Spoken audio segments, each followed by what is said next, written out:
Ang mga lalaki na ito ay nagpunta sa kagubatan at sa hindi inaasahan. May nakita silang witch. Panoorin ang video. Maya-maya lang ay umalis sila sa kagubatan at kung sinundan sila ng witch baka kung ano na ang nangyari sa kanya. Naga-explore ang lalaki na ito sa malaking building at may sumusunod sa kanya kahit hindi naman nakikita. Mamaya lang ay may nahulog na anong damit galing sa taas at may nagpakita na nakakatakot na nilalag. Ano kaya ang nilalang na ito? Paki-comment lang sa ibaba. Mamaya lang at dala itong ilaw. Nakakatakot talaga.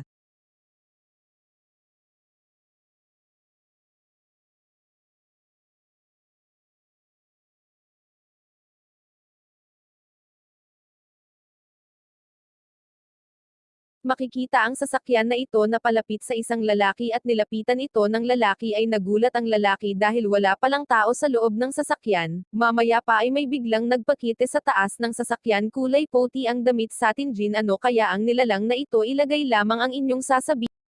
Ang mga tao na ito ay may nakita na nakakatakot sa loob ng bahay. Makikita ang ilaw na lumalakad sa tingin. Ano kaya ito? Comment lang.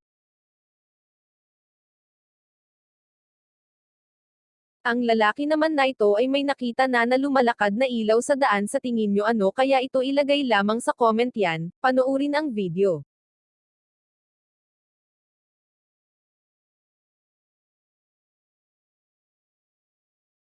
Ang mga tao naman na ito habang gumagawa ng ritual ay biglang tumalsik ang bagay na ito para sila ay matakot. Panoorin ang video.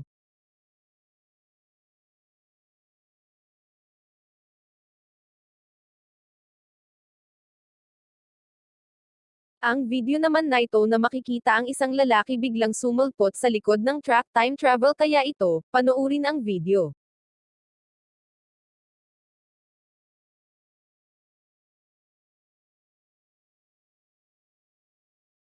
Thanks you for watching guys. Hanggang sa susunod na video. Huwag kalimutan mag-like, share at subscribe na rin para maging update ka sa susunod ko na video.